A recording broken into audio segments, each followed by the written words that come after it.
retro. Brand new, you're retro. Brand new, you're retro. Brand new, you're retro. Brand new, you're retro. Brand new, you're retro. All right, ladies and gentlemen, welcome to Chris and Mike Watch Fights, episode 6. We're a little delayed on this topic, Mike. How so? Well, first of all, I'm your host, Chris from Brooklyn. I'm Mike Harrington. Yeah, there you are. Well, we said we were going to watch a non-Bec Rawlings fight for episode 5. We didn't get to it. We watched a great fight a couple weeks back, and it was very entertaining. And now we're finally getting to this is from BKFC 7. We're jumping around now. We're not going linear anymore.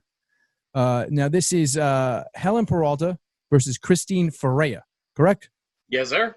All right. And this is for also, we talked about it in the last Bec Rawlings fight we watched.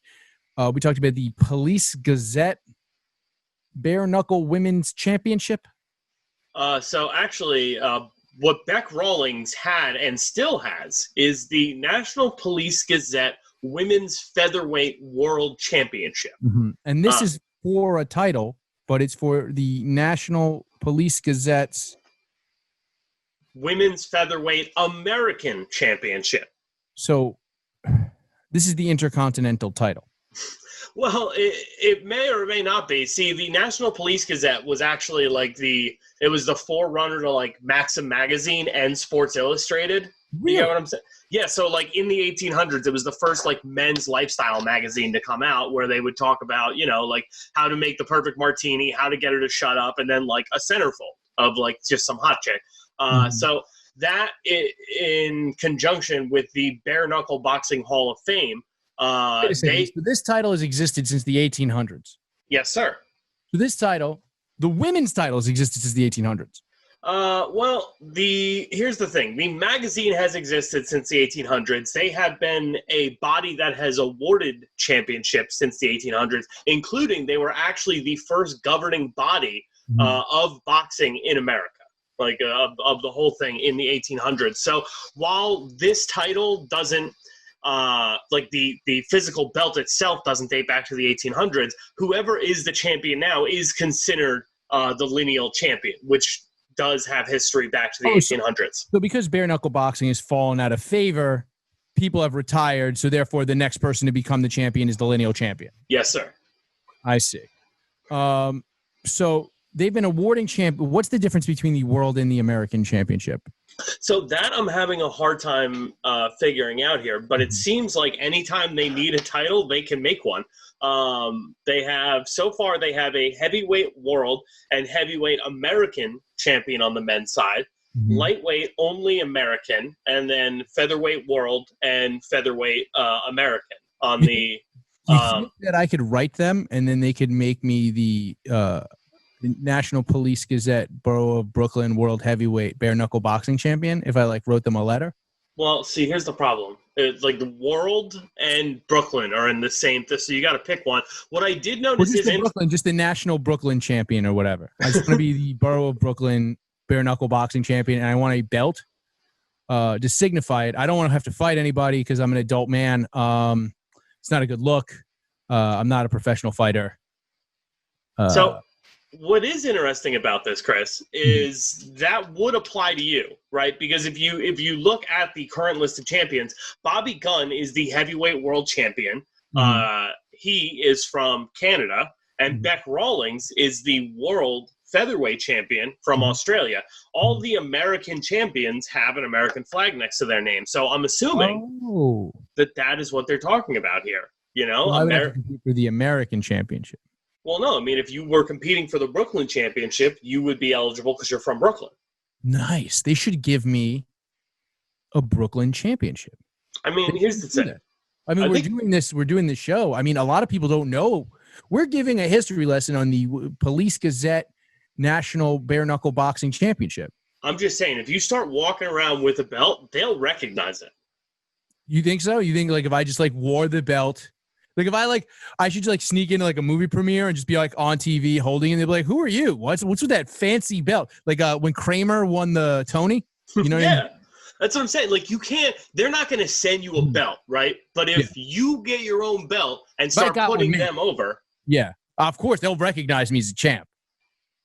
Well, they're not gonna have Chris from BK on their list of champions. That's crazy. True. That's true. And then I could start my own Wikipedia page. I've always wanted like a championship and accomplishment page. It'd be like Pickle Champion of New York City 2017, and then Police Gazette National Borough of Brooklyn Bare Knuckle Boxing Champion. That would be my 2 for now. Eventually, I will pin Zach Amico for his Undead Championship for 30 seconds and give it right back to him just to have that on a Wikipedia page somewhere.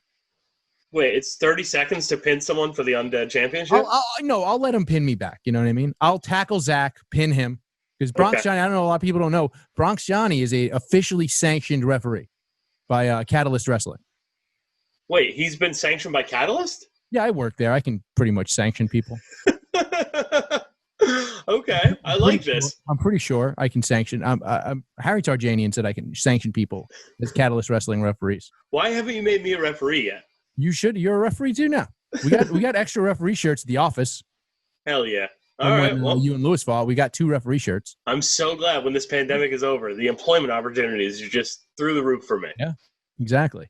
All right. So again, we're watching. This is part of the featherweight tournament, right? For a chance to fight Bec Rawlings to become the first BKFC women's featherweight champion. Well, here's the thing. This happened at BKFC 7, and they haven't fought yet. So I don't think this at all ties into Bec. I think the tournament was to fight Christine Ferea. So this is the finals of, or am I saying that wrong? No, Ferea. Yeah, so I think this is just the finals of the tournament. Yeah, I mean, I'm not gonna. All I know is that this is a bloody mess of a fight that proves why women's bare knuckle boxing is fucking awesome. Well, you know what's funny is we said this. We've talked about women's fighting. So women's regular boxing has always been terrible. Yeah, it's pretty whack. We've watched 2 women's fights on this show for bare knuckle boxing. Pretty good. Both have been incredibly entertaining. Women's MMA, incredibly entertaining. I mean, it's a sport that you're interested in. Sure, as opposed to what other women's sport besides these 2 that we found is entertaining when it's women. I'll fuck with women's soccer. Oh, that's true. Women's soccer. I guess women's golf. I mean, I've never watched women's golf, but I assume it's similar. I fell asleep during regular golf today. I think the thing is, like, with women's MMA, I was going to say it's like women's boxing is just unwatchable for me. We'll never sit down and watch a women's boxing match. Women's MMA is very take it or leave it, right? Like, either you're going to get, 2 chicks who are going to have a hard-fought 15-minute decision where nobody's going to have a black eye coming out of it, or you could have absolute barn burners. You do have the Amanda Nunes and Chris Cybergs of the world. Like, you have seen real superstars in women's MMA, so, like, that's what I mean. I think whatever it is for whatever reason, Ronda Rousey was just a catalyst for women's combat sports. I think that's what made it interesting enough for people to create careers, and maybe that's why. Sure. But I think what's interesting about BKFC, though, is that so far we're 2 for 2 on exciting women's fights. It doesn't seem like you're really capable of putting together a boring fight in bare knuckle. That's true. I mean, so yeah, let's give this a watch. We're at 0-0. The title of the video, which will be in the show notes, is Unbelievable Fight, Best of 2019, ? Full fight, BKFC 7, Ferea versus Peralta. So sync that up. We'll watch it with you. Enjoy, guys. Now get ready. 3, 2, 1, hit play. Ladies and gentlemen, all right. Our next fight of the night. So we've got they're in the ring, end of the tournament. Now we typically make fun of this guy's jackets, but it seems like he has stepped his game up. They're announcing. I mean, it seems to me like he went to the same store as Joe Pesci in My Cousin Vinny. Yeah. Remember, like, when he's like, yo, you gotta wear a suit to court? I gotta be honest, I like the Police Gazette belt. I like the way it looks. I like that it has buckles instead of snaps. Dude, that is pretty tight. Like, snaps don't belong on a belt, if I'm being honest. Yeah. It's a belt. I'll be honest, Helen Peralta, scary looking woman. I was gonna say the exact opposite. So you can't hear it on this, but he was announcing 2 wins in MMA, 1 loss, formerly of Invicta. I don't know. If anything, Looks like a tough broad. I think Ferea is significantly more like the terrifying one. So her nickname is the Misfit. She did win this title, actually beating friend of the show, Britton Hart, who we watched in the first episode. That's the one who lost to Bec Rawlings in the inaugural fight for the Police Gazette World title. Obviously learned to bare knuckle box from Stu Hart in Stu Hart's dungeon up in Calgary, Alberta, Canada. Right, we did cover that. I do, dude. I love the eagles above the. Above it's the an awesome belt. Yeah. Oh, yeah, look, that's it. MyBookie.ag, similar sponsors. Hooters. Yep. You getting in there, Mary Jane? Yeah, there's also a CBD sponsor that they mentioned in the broadcast as well, but Hooters, shocking. That's big sponsorship money. You know, Mike, BKFC should really just bring us in to do some more outreach. That's what I think it is. We have similar sponsors. Yeah, dude. You don't think we can get Blue Chew up in that ring? Oh, we can get Blue Chew in there. All right, so I'm at the 150, 148, 147 mark. There's not. Yeah, I think we're seeing a little fear. A lot of times, these first rounds, we always see a lot of feeling out. With this, though, it's interesting because they are coming from a tournament, right? So we've seen Ferea before win a title. This is her first defense of it. Peralta had to have won a couple fights to get to this point. Wow! Ooh, there you go. Wow. Trading big haymakers on the outside. A lot more movement in this fight than the last one we watched, obviously. Yeah. Well, lighter. We watched some big boys last week. A lot of standing in the pocket and trading, and I was making the case that this sport forces you to do that. However, it feels like these girls are showing that you can move around. I think maybe angles. it's the size. You know what I mean? Yeah, and they it's are true. doing it. They're very. I mean, they're both kind of showing a little more skill than we. This is pretty technical. Right. Ooh. Straight punches, lands that jab on cue. See, like, this is the interesting thing, right? Where it's like you have boxers versus MMA fighters. Neither one really knows what to do with this clinch, right? Especially with having no gloves on. Like, the MMA fighter is naturally going to lean towards, like, knees and elbows at that point. The boxer is just waiting for the ref to come in and break it up. So, like, that's... I mean, the advantage is to the boxer there because they're taking the rest as opposed to looking for an active rest. You know what I mean? Yeah. I suppose, but I mean, I think also I would argue that the advantage is more to the MMA fighter because they're much more used to getting busy and staying busy in the clinch, which the ref seems to be willing to let them do. Ooh, nice shot broke through the guard of Peralta there. I'm sorry. Yeah, Peralta before the end of that round. Oof, right back at it. So, is it me or does it look like they didn't start anywhere near the scratch line for this round? Yeah. Like, it seemed like the ref's giving them a little leeway. Unless that... No, yeah, I mean, the scratch line is the scratch line. They are... I don't know what's going on here. Yeah. Much tighter in her striking line. It seems like Ferea is having a lot of success anytime. Oh, right as I say that, drops her to the ground. Anytime she feints with that left and then explodes with it, it's right there for her. Like, it's like anytime that feint comes, Peralta seems to drop her hands and then look to counter. If she doubles up, ooh, comes out of there swinging haymakers. Yeah. And Ferea's down. Oh my God! And she's still trying to follow it up with ground strikes. Woo. Oh, they went for the count. Yeah. I love that they did not call that. Yeah, I love that she went for ground strikes, and then she was like, oh, right. Peralta following up immediately, not giving Ferea a second to breathe here. That's a knockdown apiece so far. Ref steps in to separate them against the ropes there. And that's just in this round, there's a knockdown apiece. Certainly obliging and moving this fight along. Seems like Peralta's a little bit more comfortable now. Those feints aren't really... She's not biting on the feints anymore. Yeah. Straight right on the two from Ferea. Ferea beats to the punch, hits the elbow inside, then the right hook off the break, And Peralta, anytime Peralta gets hurt, she just starts throwing these fucking haymakers. Yeah. Yeah. I mean, that's definitely what she does with her husband. Landing big shots against the ropes here. Yeah, this is, I was mentioning this in the last one. Guys were moving a lot because they didn't want to get put up against the ropes. You can see the damage you can do in this sport when you have your opponent against the ropes. It's crazy. Yeah, it's true. Even without the corners, you know, they have the 6 posts. Right. So you can get caught in almost like a mini corner for like a second. Right. And then that's just enough to do damage. And right there, boom. Ref starts him off at the scratch line. Peralta again staying on. That was King Buddha CBD is their sponsor. We should probably reach out to them. Yeah, we really should reach out. Think about it. Peralta's eyes shut like crazy right now, but she is still exploding ferociously. Ooh. This is a great fight. Yo, this is so much fun.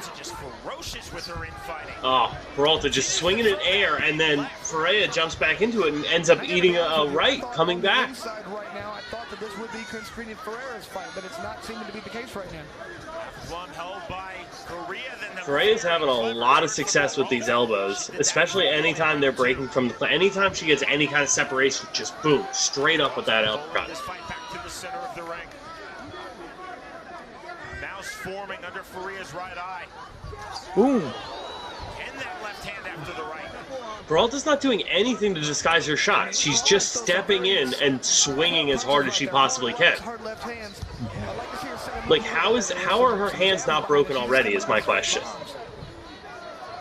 I mean, they might be. Another 1-2, both on either side of the chin there. Titty punch from Peralta. That's got to be a penalty. Now, I see it happen all the time in UFC, dude. Fucking, you know, kicks to the midsection, go a little bit high, and end up, you know, shot to the titties. Nobody says a word. 20 seconds remaining, round number 3. Again, just, she's so explosive off the break. Like, anytime they get into these exchanges, it seems like Peralta is just landing more when she's in close and can just wind up. Yeah, I mean, she's a beefier lady, too. She doesn't have the intimidation factor in, like, the face. But look at her shoulders. It's true. However, carrying more muscle and throwing as wildly as she has, is she going to be able to survive the next 2 rounds as we get into round 4 here? Well, is she going to be able to keep her hands as closely guarded in the next 2 rounds? Right. I feel like if she doesn't keep up this pace, like... I don't know, like, it's tough. If she slows it down, I think she's... I mean, you can argue that the first round could go either way, but yeah, I mean, she's winning this fight. Yeah, I would definitely give her... I would give her rounds 2 and 3. They both scored the knockdown in round 2. Peralta looked busier from her knockdown on, though. Swelling under the right eye of Ferea.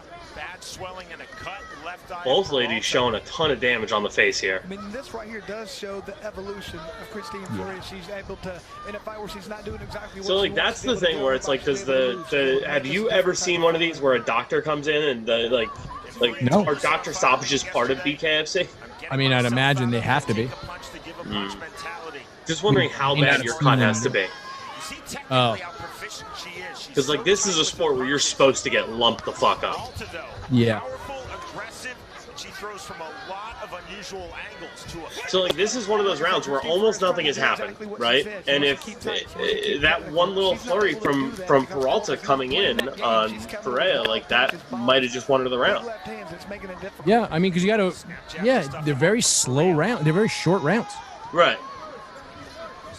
You got 2 minutes to explode here. Like, unless Ferea can do something, I think she will have lost this fight on points and will need a knockout in the 5th round to retain her title.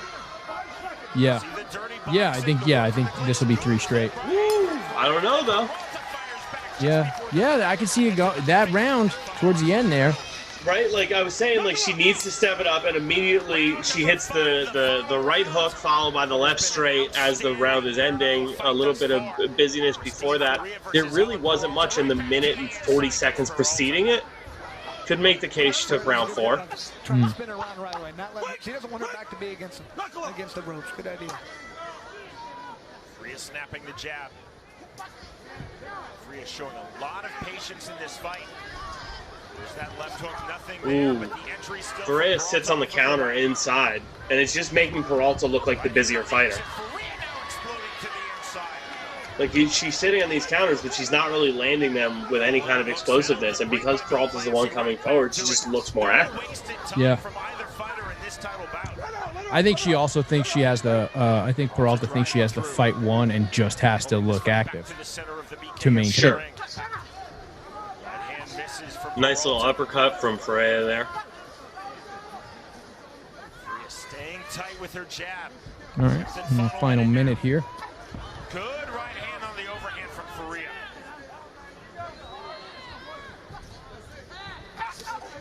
Ooh, 2 big shots on the chin. Her punches continually are entry punches. I mean, at this point, you gotta wonder: is there anything on these shots, or is this just like are they just performing for the judges here, or is there still real knockout power in their hands? I mean, I think there could be. Swing and a miss with the right from Peralta. That cut under her eye is real bad. Yeah. Wow, they're still going. Yeah. The home stretch of this fight now. I mean, Ferea's face looks like it's melting off. I think she started. I think she had one of those some people have like a weird side lip. Yeah, that's fair. To the inside. Great finish from him. Both fighters landing. Oof. In the end of All right, so both ladies still swinging as the round bell sounded there. People on their feet. Ferea shook her hand and was just like, "All right, you're in the gang now. Mississippi crowd. We won't bother you in the shower. You can have your fruit cup." Ladies and gentlemen, before we go to the decision, All right, let's I'm have listening to a the round of decision here. applause for these two warriors. So they raise both hands first to let the crowd give them a round of applause, After completing the schedule, while these guys get to, laugh at being on TV. Yeah, there's some drunk guys at card tables in the VIP area. 48-47. And our third and final judge scores the bout 48-45 to the winner. Unanimous by decision. Unanimous decision. And advancing to the final round of the women's featherweight tournament. And new Police Gazette American All right. Women's Bare Knuckle Featherweight Champion. Helen Helen Peralta. Peralta, well done. I mean, that was so we watched a non-Bec Rawlings women's fight. It was still a banger. Still for a title. Still for a title, for the Intercontinental Championship. Police Gazette.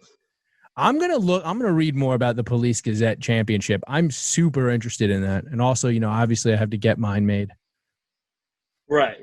Reach out, find out where you can get that taken care of. Yeah. Important stuff. So this has been episode 6 of Chris and Mike Watch Fights. I think we're going to take a break from bare knuckle fighting next week, or whenever the next time we film one of these is. We're going to do a sumo wrestling episode. Oh. And I think that should be a fun one. We talked about it last time, and I think we're going to get to it next week. Hopefully, whatever. It's a weird thing that we're in quarantine and we haven't been able to schedule these properly, Mike. Well, how do you mean? I mean, it's taken a lot of work to schedule these. I mean, I haven't taken that much work. It's like a couple of texts. I guess what I'm saying is you're really bad at returning texts. This is what I'm really saying. All right, we could have this conversation off air, Chris. No, we can have it on here. It's fine. People like to hear this kind of stuff. I texted you hours, and then you text me back like 1 minute before the time I texted you. I texted you 3 hours before I wanted to record a show. Yeah. I was in another show at the time. That's fair. You never text me back, and then you text me back 1 minute before the show I'd like to start, and you go, "You still down for this?" Like I didn't find something else to do in 3 hours. I texted, no. That text started with, "Sorry, I thought I returned this with an affirmative. Do you still want to do this?" And yes, it is possible you spent 3 hours just sitting around in your boxers eating pasta and watching Dragon Ball Z. Like, it's totally possible. I tried. Okay, so I tried to set. I did do that. Let's be clear. I did do that. It wasn't Dragon Ball Z. It was Assassination Classroom. I checked some old episodes that were my favorites out. But it it was because I tried to set an appointment so that I wouldn't procrastinate for my workout. So what I did was I procrastinated. It was more like 2 hours. I procrastinated for my workout of the day. And then I started it about 20 minutes before we were supposed to do this show because I hadn't heard from you. You see? All right, so what you're saying is by me not texting you back, I kept you accountable and got you motivated working out. Cool. No, I would have if you given me the 3 hour. Buddy, your health is more important than any of this. That's true. I'm looking very unhealthy with this gray beard. I'm starting to. I'm wasting away here in this quarantine. Need a haircut. Probably should go to the dentist. I'm hoping that's how I go out. Quarantine? I'm just not going to take care of my teeth and just suicide by abscess. I don't think that's how that works. Yeah, I'll die. It can kill you. Did you ever see the kidney stone episode of Deadwood? Yeah. That was right before I stopped watching and realized that show is mad lame. You didn't like that? Dog, it's just a man not being able to piss for like... With hookers? Yeah, and they're not happy. Ain't nobody happy. Yeah, nobody was happy. The whole thing seems miserable. Yeah. Deadwood, not a fun show. Well, you could follow Mike at VM Harrington on all social media platforms. You can follow me at Chris from BKLYN on Twitter. Follow High Society Radio. Hit the subscribe button if you enjoyed this video. We got more of these coming at you. We've got all sorts of cool videos. You can still watch, I don't know, Badlands Booker. There's all sorts of stuff on here. We're killing it. How about all those times we used to hang out in the studio and watch fights together? You can do what we're doing now. GasDigitalNetwork.com. They're there. Yeah, use the promo code HSR30. You're gonna get a 30-day free trial. And then you can go in. You go into the bonuses. You go in the bonus section. You go into the Gas Digital exclusives. You get to watch. We've done NXT watch-alongs for takeovers. We had Mike Lawrence in there. We've done. We did the Ortiz fight, right? We've done a bunch of these. Yeah. All right. Well, this has been Chris and Mike Watch Fights, episode 6. I'm your host, Chris from Brooklyn. I'm Mike Harrington. Good night.